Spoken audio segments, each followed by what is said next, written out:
সুবহানাল্লাহ কইস না, বিরিয়ানি দি আর পান আনিয়ে দি, চা একটু জোরে কন সুবহানাল্লাহ। বিয়ে কইরাও যদি হাত না তোলে মনে করবো হিজলিয়া। আলহামদুলিল্লাহ, হাত নামা আরো জোরে। একজন মুখ খুললে কয় না বউ মহারানা দেয় নাই তো, এই জন্য এরম হারে কি কইলি বেটা। চাষি আম্মারা আপনাকে পোষাই দেবো, একটু রেডি থাকে। কারা কারা আপনারে দিয়া গরুর পল কাটায়, খেত খামারে বীজ রোয়ায়, ঘর সংসার সব গোলাম বান্দির মতো কাজ করায়, কিন্তু মহারানা দেয় নেই। সুখে থাকলে আস্তে কই, যারা কয় না জোরে মনে করে হ্যাগো ভূতে ধরছে, এই জন্য কয় না। সুখে থাকলে একজন আস্তে কইতেছে চাঁদের গায়ে, আমার তো আসলে ভূতে ধরছে, আমি যে বিড়ি খাই, কথা কয় না, আমি যে গানে যাই, আমি যে মসজিদে যাই না, আমি যে রোজা না রাখাও কই রাখছি,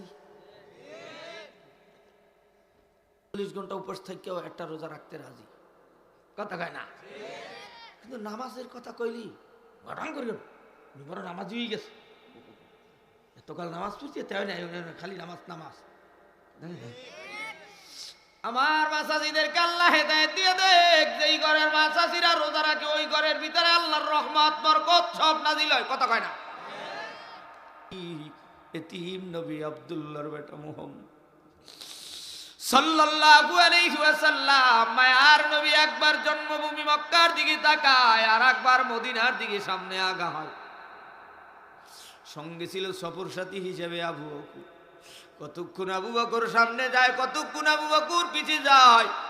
একটা বাজারের ভিতরে কাফেরেরা জিজ্ঞাসা করে, আবু বকর তোমার সামনে যে ব্যক্তি, এনার বাড়ি কই, ইনি কি হয়, একটু নাম ঠিকানা বলো, ইনি কে?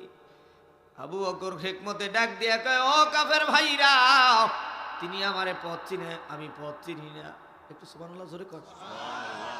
আসলেই তো নবীজি আমার পথ চিনে গেছে। আমার নবী পথ চিনে, আবু বকরের কথাও সত্য।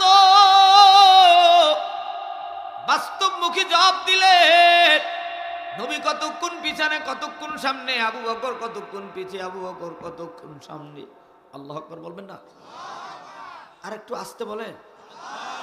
আল্লাহু আকবারে কি ডায়াবেটিস লাগছে, প্যারালাইসিস হইছে, যক্ষা হইছে, ভারতের ফরমালিন লাগছে? তাহলে আল্লাহু আকবার জোরে খাদেন। হয় নাই? হাতটা জায়গায় একটা তাকবীর দেন, আল্লাহু আকবার। হয় না? হাত জায়গায় নাই, যারা মনে করবো ভারতের পানি খাইছে, এবার আল্লাহু আকবার জোরে কর। দুই হাত জাগান, নারে তাকবীর, লিল্লাহি তাকবীর। হাত বেঁকা করিয়ে রাখছে, মানি হইল এখান থেকে বের হওয়ার পর আবার বলবে উলুলি উলুলি উলুলি। হাত নামাও। গির্জায় চলো, মন্দিরে চলো, উপরশালায় চলো, না না, আজকের থেকে তাকবীরই দেব, আমার মালিকের ঘর মসজিদে যাব, কথা ঠিক কিনা? শেষ পর্যন্ত আদম হাওয়া জাবালে রহমত পাহাড়ে আদম নবী আল্লাহর কাছে তওবা করে ইস্তিগফার করে আর বলে, রব্বানা যালামনা আনফুসানা ওয়া ইল্লাম তাগফির লানা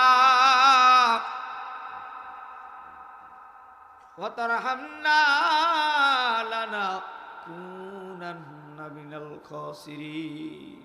জোরে কান আল্লাহু আকবার। আদম সফিউল্লাহ যদি আকবুলের কারণে তওবা করতে পারে, ও টাঙ্গাইল নাগরপুরের মুসলমান মা চাচি ভাই বোনেরা, জীবনে মামাতো ভাই, ফুফাতো ভাই, খালাতো ভাই, জ্যাঠাতো ভাই, ধর্ম ভাই, মোবাইল ফোনে চ্যাট কইরেছো, লাইক করেছো, কমেন্ট করেছো, শেয়ার করেছো, ইমো, মেসেঞ্জার, হোয়াটসঅ্যাপে কত বন্ধু বান্ধব বানাইছো। নিজের স্বামী বেচারের ভালো লাগে না, নিজে এর শ্বশুর বাড়ির শ্বশুর শাশুড়ি কাউরে ভালো লাগে না, ননদ দেওর কাউরে ভালো লাগে না। সব তোমার মোবাইলে 5,000 সদস্য আছে, 14,000 সদস্য আছে, এদের কি ভালো লাগে? মনে করবা খালি জেনার কাজ করলে জেনা হয়, এমনটা না। এখন বর্তমানের জেনা হয় মোবাইলের মাধ্যমে, ডাইরেক্ট জেনা, কথা কও ঠিক কিনা? বলে কেমনে বুঝলেন হুজুর? তুমি একটা ভালো কাজের উপরে একটা ক্লিক করেছো, তুমি মা আবার একটা খারাপ কাজের দিকে ক্লিক করেছো, লাইক করেছো, সবাই দেখছে সুমাইয়া নামের এক মহিলা আমার লাইক করেছে, লাইক লাইক লাইক, কথা কয় না। এরপর ওই যুবকের বাড়ি হইলো বরিশাল, মাইয়ার বাড়ি হইলো টাঙ্গাইল নাগরপুর। হ্যাঁ, উনি ওখানে খুঁজে লাইক করলো কে আমার মিডিয়ায়। এই মিডিয়ার নাম কি? পলাশ মিডিয়া, এটা সাগর মিডিয়া, এটা ইসলামিক টিভি। এই মানে কত মিডিয়া আইছে, এদের থেকে আলাম হিসেবের বয়ান শুই না। ওখানে দেখে যে মিডিয়া ব্যক্তির নাম আছে, ওয়াজ মাহফিল নাগরপুরের মিডিয়া আছে। কমেন্টে যাই দেয় না, ভাই আপনি তো আলামী সাহেবী। আসলে তো সে আলামী সাহেবী নেই, এলো ইসলামিক মিডিয়ার মালিক, কথা কয় না। শেষে যেই নাম্বারে ফোন করলো, যাই দেখে যে নাগরপুরের পোলা, বরিশালের বক্তা না। বরিশালের বক্তা মনে কইরা মেসেঞ্জারে নক করছিল। শেষে আদার গিল্লে ফেলাইছে। মায়া হইতে হইতে হইতে হইতে হইতে নাগরপুরের পার্কে দেখা হয়। যাই দেখে যে অমুক মিডিয়ার চুল নাই, দাড়ি নেই, মোছ নাই, কথা কয় না। আরে ভাই, আমি তো এতদিন মনে করছি আলামিন সাহেবী, তুমি আবার কেডা? আসলে তো তুমি না, তোমার তো বক্তার মতো লাগতেছে না। আমি তো দিনদার, আমানতদার, আল্লাহ আল্লাহ বুঝছে এতদিন তোমার সাথে কথা বলছি। আসলে তুমি আমার সাথে এটা কেন করলা? শেষ পর্যন্ত ওই যে খোট মারে, অন্তরের ভিতরে একটা মায়া জমা হয়েছে না, দোনোজনের সাথে একটা কথা হইতে হইতে, কথা কয় না। আদম শফিউল্লাহর হাওয়ার সাথে জান্নাতের ভিতরে কথা হইতে হইতে একটা ক্লিয়ার মায়া জমা হইছে, কথা কয় না। আমাকে বউটো আছে নাকি নাই, কথা কয় না। বাড়ি গাড়ি বিবি টিবি আছে, যে হিসাবে বিবির সাথে সুখ দুঃখের কথা বলে না, আনন্দ ফুর্তি করে না। নবীজি হতেন আর বিবি আয়েশার সাথে আনন্দ ফুর্তি করত, খাদিজার সাথে আনন্দ ফুর্তি করত। নবীজি দেখতেন বিবি আমার আয়েশা কোন জায়গার থেকে পানি খায়। নবীজি আয়েশার সাথে কবে বিবাহ হয়, কবে তুইলা আনে, 6 বছরের সময় বিবাহ হয়, 9 বছরের সময় ঘরে আনে। সুবহানাল্লাহ। অনেক লম্বা তবিল ঘটনা। তোমরা যুবক কিভাবে বিবাহ করো, আমার নবী কেমনে বিবাহ করে, আদম শফিউল্লাহ কিভাবে বিবাহ করে, নবী আমার খাদিজাকে বিবাহ করার জন্য চাচার প্রস্তাবের মাধ্যমে খাদিজাকে সঙ্গের সাথী বানায়।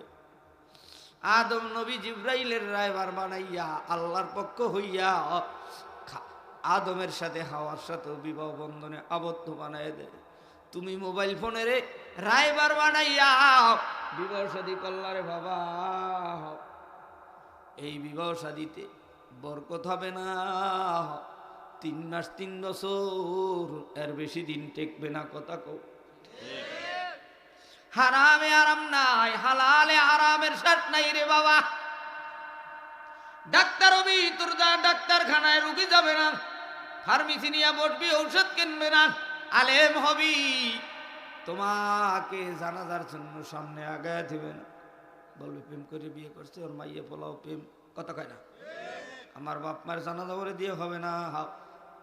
টাঙ্গাইল নাগরপুরের বড় হুজুরের ডাক দে, স্যারের ছাত্র যিনি তারে ডাক দে, কথা কয় না। শেষ পর্যন্ত অনেক লম্বা তবিল ঘটনা রে বাবা। আদম হাওয়া দুজনে তওবা করলো, রব্বানা যালামনা আনফুসানা ওয়া ইল্লাম তাগফির লানা ওয়া তারহামনা লানাকুনান্না মিনাল খাসিরিন। আমরাও আজকের এই নাগরপুরের দেলদুয়া টাঙ্গাইলের এই মাটির থেকে, নদীর সমুদ্র যমুনার পাড় থেকে আমরা আমার মালিকের আরশের দিকে দুটো হাত উত্তোলন করব তওবার নিয়তে। জীবনে যত পিছনে গুনাহ করছি, আজকের এই 26 তারিখ রাতে কারা কারা তওবা করবা, 2 হাত তুলে আল্লাহু আকবার বলে দাও। সোজা করো, সোজা করো, নারায়ে তাকবীর। না কারেন্টে ধরবে, তওবা করিস না, গুনার থেকে তওবা করবা। হ্যালো আল্লাহ কই জোরে একটা ডাক দাও, আর একটু জোরে কও, জোরে কও, জোরে কও। মাই কভাটারও হাত জায়গায় আল্লাহ কইছে, আল্লাহ কবুল করুক, জোরে কন আমিন। আমিন। ঘুম ভাঙছে, আল্লাহ হেফাজত করুক, জোরে কন আমিন। খুব সুন্দর ভাই। আগের বক্তা তাহলে কি কইল যে জীবন যায় আর আয়, বুঝলাম না কিছু, পাওয়ার নাই, এই নেই, এই নেই, কি কয় মাইকে তো খুব সুন্দর টানতি আছে। আলহামদুলিল্লাহ কর। হ্যাঁ, গ্লাসের ভিতরে যদি জেলাফির কি থাকে, গোলা থাকে, এত রাখানো বানা যায়। কথা কইলাম আর গোলাই না থাকে, খালি গোড়াইলে কি জেলাফি হইব? বুঝে না, নতুন নতুন কথা কন ঠিক কিনা? এবার আসেন আমার মালিক। এজন্য কি হুজুরের কইলাম নাকি? আবার মনে করি না যে বক্তারে কইছি, না না, এর মায়ের পেছ অন্যদিকে। আসেন আব্বাজানেরা, যুবক ভাইরা, আদম হাওয়া শেষ পর্যন্ত তওবা করলো। আমরাও মা চাচি ভাই বোন যুবক যুবতী সবাই তওবা করে নিলাম। আল্লাহ আপনি আমাদেরকে মাফ করে দেন। আসতে কোন আমি 1 নম্বরে কালিমা পড়েছি, 2 নম্বরে তওবা করলাম। এবার আমার মালিক আদম থেকে শুরু করে বিশ্ব নবী পর্যন্ত যুগে যুগে নবী রাসূলকে পাঠান।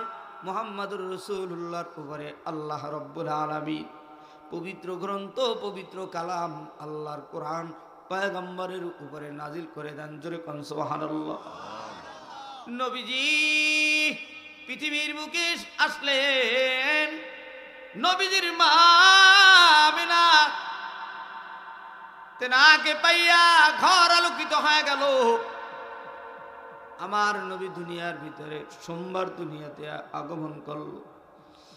12ই রবিউল আউয়াল রোজ সোমবারে নবী আমার দুনিয়াতে আগমন করল।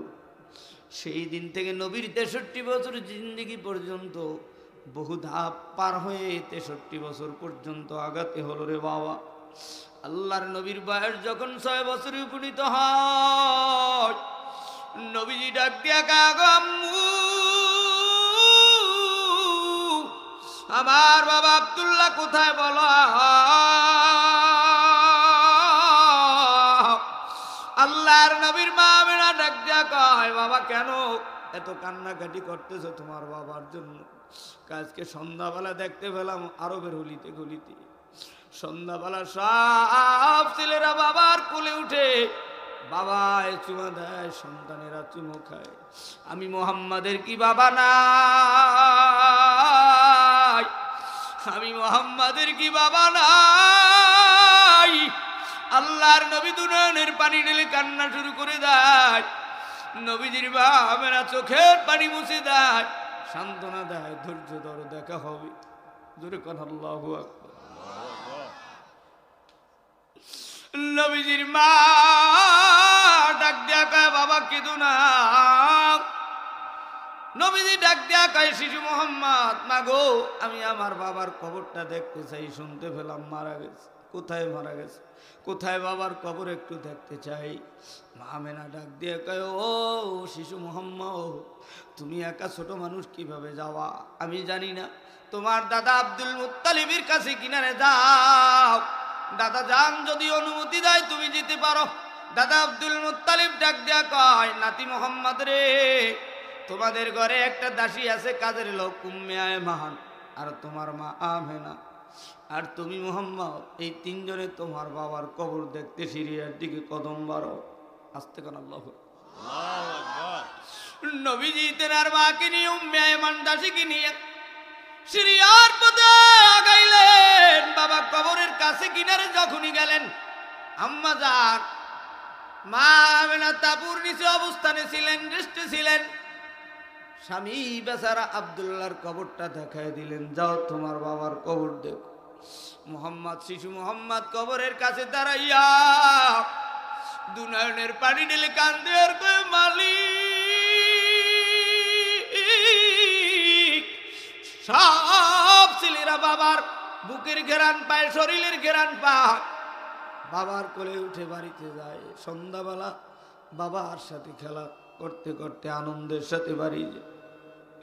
আমি সন্তানের কেউ নাই। চোখের পানি যখন পড়তেছিল, আমার মালিকের আরশ জমিনটা গরম হতে লাগলো। জোরে কান আল্লাহু আকবার। ডাক দিয়া কয়, জিবরাইল যাও তাড়াতাড়ি মুহাম্মদুর রাসূলুল্লাহ সাল্লাল্লাহু আলাইহি ওয়াসাল্লাম বাবার কবরের কাছ থেকে তাড়াতাড়ি মায়ের কাছে নিয়ে যাও। আল্লাহর নবীর কাছে, আল্লাহর নবীকে মা আমেনার কাছে নিয়ে আসলেন। মা আমেনা ডাক দিয়ে কয়, বাবা হেদো কাঁদো কেন, ধৈর্য ধরো। মা আমেনা ডাক দিয়া কয়, মুহাম্মদ সন্তান রে, আমি মা আমেনারও শরীর ভালো না, আমি যদি মরিয়া যাই আমার জন্য দোয়া করিও, কাঁদবা না। বিশ্ব নবীর গালে চুমা দেয়, ও গালে চুমা দেয়, ঠোঁটে চুমা দেয়, কপালে চুমা দেয়, আদর সোহাগ দেয়। নবীজি ডাক দেয়া কয়, মাগো তুমি আমাকে কেন এভাবে করতেছো? তুমিও কি আমার এতিম বানায়া সইলা যাও? দেখতে না দেখতেই নবীজির সামনে মা আমেনাও ওই স্বামীর কবরের কাছেই মা আমেনারও বিদায় হয়ে গেল। জোরে কান আল্লাহু আকবার। নবীজি এবার উম্মে আয়মানকে নিয়ে দাদা আব্দুল মুত্তালিবের কাছে এসে বলে দিলেন, দাদা যান, আমার মা আমেনাও বাবাকে দেখতে গিয়ে মা আমেনাও বিদায় নিয়ে গেল। দুঃখের ভিতরে আরো দুঃখ, অন্তরে জ্বালা, অন্তরে দুঃখ, অন্তরে ব্যথা। নবীজি দাদা জানের ছত্র ছায় 10 বছর বড় হতে লাগলো। 10 বছরের সময় আব্দুল মুত্তালিব দাদা জানো বিদায় নিল। এরপর 25 বছর পর্যন্ত চাচার ছত্র ছায় বড় হতে লাগলো। মক্কার সবচাইতে ধনী মেয়ে খাদিজার পক্ষ থেকে দাসীর মাধ্যমে বিবাহের প্রস্তাব পাঠাইল। নবীজি ডাক দিয়া কয়, ও খাদিজার দাসী, আমি মুহাম্মাদের একার সিদ্ধান্ত হবে না। আমার চাচা জান যদি এই বিবাহের প্রস্তাবে যদি আমাকে রাজি হতে বলে আমি রাজি হব। নবীজিকে চাচা জান বলে দিলেন, ও মুহাম্মদ, তুমি এই মক্কার সব চাইতে ধনী মেয়ে খাদিজা বিধবাকে তুমি বিবাহ করে নাও। নবীজি তেনার চাচার অনুমতিতে বিবাহ করে নিলেন। শেষ পর্যন্ত খাদিজার সব সম্পত্তি দ্বীনের জন্য বিশ্ব নবীকে দান করে দিলেন। জোরে কোন সুবহানাল্লাহ। নবীজির বয়স এবার 40 উপনীত হলাম। কুরআন নাজিল হবে, নবীজির সিনা চাক হবে। নবীজি মেষ চড়াতে যেত, বকরি চড়াতে যেত। আল্লাহর নবীর সিনা মোবারক চাক করে নিল। নবীজি মাঠের থেকে আসলে